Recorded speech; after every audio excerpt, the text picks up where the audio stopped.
Police officer Marcus pulled me over because of my skin color and said, "You must have stolen this car." He tried to handcuff me, insulted me, made racist remarks. He claimed my BMW was stolen, but he didn't know that I was a civil rights lawyer, and I had recorded our entire conversation with my phone camera. That day, his career would come to an end. My name is James Washington. I'm 35 years old, and I'm a lawyer specializing in civil rights. I live in Riverside, one of the city's most prestigious neighborhoods, with my wife, Sarah. We have a happy life with our 8-year-old son, Dylan. Riverside is one of Connecticut's most expensive neighborhoods. Average home value is $800,000. People living here are generally high-income professionals like doctors, lawyers, businessmen, and 95% are white. We are the first black family living in this neighborhood. I'm a Harvard Law graduate, partner at one of Boston's most prestigious firms. My annual income is $450,000. Sarah is a Yale Medical School graduate pediatrician, earning $320,000. Dylan is also a very smart child, with an IQ of 140. First place in Math Olympics. So we are exactly the type of family that should live in this neighborhood. Our only problem is our skin color. The first 6 months everything was fine. Neighbors were kind, making welcome visits. Mrs. Peterson brought homemade cookies. Mr. Thompson gave gardening advice. Dylan made friends at school, but after the 7th month things started to change. Anonymous complaint letters arrived. They said music too loud, but we weren't playing music. They said trash not taken out on time, but we put it out every Tuesday at 7 a.m. They said garden maintenance insufficient, but the gardener came weekly. Neighbors stopped greeting us. They avoided eye contact. Dylan started having problems at school. His friends didn't want to play with him. His teacher started saying Dylan is aggressive. This was ridiculous because Dylan was one of the most gentle children. The real problem started with police officer Marcus Rodriguez, 42 years old, Hispanic origin but considered himself white. He had been serving in this area for 15 years. Known as the neighborhood residents' beloved officer. But in his mind, only certain types of people suited this neighborhood. Blacks weren't on that list. The first encounter was on a Saturday morning, while going to Central Park with Dylan. Driving my BMW X5 at normal speed, I heard police sirens from behind. Marcus got out of his car, hand on his weapon. "Get out of the car," he said harshly. "Is there a problem, officer?" I asked politely. "I told you to get out of the car," he shouted. Dylan started to get scared. "Dad, what's happening?" Marcus took my ID, ran it through his radio. "Is this car yours? How did you afford such an expensive car?" The question was very clear. He was wondering how a black person could buy a BMW. "I'm a lawyer," I said. "What field?" "Civil rights." When he heard this answer, he became more careful. "This time it's a warning, but watch the speed limit." Which speed limit did I exceed? The limit was 40. You were going 42. Nobody stopped someone for 2 miles per hour, but I didn't argue.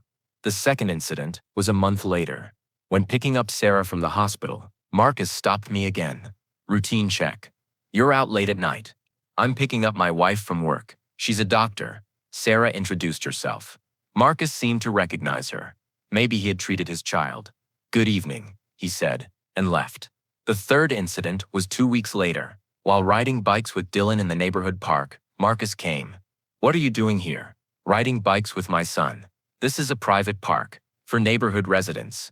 We're also neighborhood residents." "Are you sure? Can I see ID?" Dylan asked. "Dad, why does he keep asking for our ID?" Marcus looked at Dylan. "This isn't your neighborhood. We live in Riverside, Maple Street 245. Marcus checked the ID. It was correct, but he didn't like it. "Fine, but be quiet. Don't disturb other people." The park was completely empty. There was nobody to disturb. The fourth incident crossed all boundaries. Wednesday evening, when Sarah was on night shift at the hospital, the doorbell rang. It was Marcus, alone. "Neighbors are complaining about noise," he said. "What noise?" "Dylan is doing homework." "I'm reading." "Music is too loud." "There's no music on." "You can check if you want. You must follow the rules in this neighborhood. This neighborhood is for certain types of people." "What types of people?"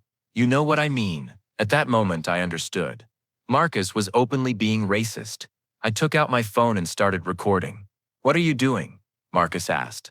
"I'm recording our conversation." This is racism. Turn off the camera immediately, he shouted. No, I'm a lawyer, and I'm using my right. Marcus panicked. This is illegal recording. No, it's not. Recording in my own home is legal. I said, turn off your phone, he shouted. Dylan came downstairs and started crying. Dad, I'm scared. Marcus put his hand on his weapon. I'm telling you for the last time, turn off that phone. Officer, you're making a big mistake. This conversation will go to court. If he stopped. Just a what? Black? Continue. Marcus stepped back. I didn't say anything. You did. And it's recorded. Marcus tried a different tactic. Look, Mr. Washington, I was misunderstood. I'm not racist. What security threat? An 8-year-old child and a father doing homework? Neighbors are complaining. Which neighbors? Give me names. That's confidential information. Dylan was trembling. Dad, is the man bad? Marcus got more angry. I'll kick this family out of here. People like you don't live in this neighborhood. What do you mean, people like us? Blacks, he finally shouted. Blacks don't live in this neighborhood. This is a white neighborhood. There it was, he said the sentence I was looking for. I had recorded it in HD quality with clear sound. Thank you, Marcus. You said everything I needed. Marcus realized what he had done. Delete that recording. Never. If you use this recording, I'll do worse to you. Threatening too. That's also recorded. Marcus panicked and ran away. Dylan was crying. Dad, was the policeman bad? This policeman was bad, Dylan. But most police are good people. The next day, Dylan came home from school crying. Dad, the policeman came to school. They called me to the principal's office. They asked if I had problems at home. I said no. Marcus had gone to school and interrogated Dylan. This was now child harassment. I immediately had an emergency meeting with my partners at the law firm. Listen to these recordings, I said. Everyone was shocked. James, this is incredible. Open racism. We planned the strategy. 3-phase attack, complaint to police department, media leak, federal civil rights lawsuit. I met with Police Chief Captain Williams. These are very serious allegations, Mr. Washington. We'll review the recordings. Review isn't enough, Captain. This officer should be removed from duty. There's a process. Justice will prevail. But I wasn't going to wait. I went to local TV. News director Jennifer Stone listened to the recordings. This is very big news. Let's go on air immediately. That evening, Marcus's words, blacks don't live in this neighborhood, were heard by the entire state. The news had a bomb effect. The hashtag Marcus Racist went viral. Protests began. NAACP and ACLU lawyers joined the case. This is a joint fight against systemic racism. The police department was forced to make a press statement. Marcus Rodriguez has been suspended from duty. I also filed a civil lawsuit. I demanded $5 million in compensation. Marcus's lawyer offered a settlement. We'll pay $500,000. No, this case will go to court. The system will be cleaned up. The trial lasted 8 months. My recordings were very clear evidence. Marcus's lawyers couldn't make a defense. The jury found Marcus guilty. $2 million personal compensation. $3 million from the police department. Total $5 million. The court also issued a reform order. All officers will receive training, body cam mandatory. Complaint system will be renewed. Marcus's police license was revoked. He could never be a police officer again. Dylan is happy now. Dad, you brought justice, didn't you? Yes, son. Bad behavior has consequences. 6 months later, new officer Patricia Chen came. Very professional and respectful. I'm sorry for what you experienced. This is a new beginning. Marcus now works as security at a supermarket, working for minimum wage. His career is completely over. This incident changed my life. I now deal with systemic racism cases. In the last 2 years, I've won 15 similar cases. 8 racist officers have been fired. When police officer Marcus racially harassed me because of my skin color, he thought I was just a helpless citizen. But I was a civil rights lawyer, and I had recorded everything. Those recordings didn't just end his career.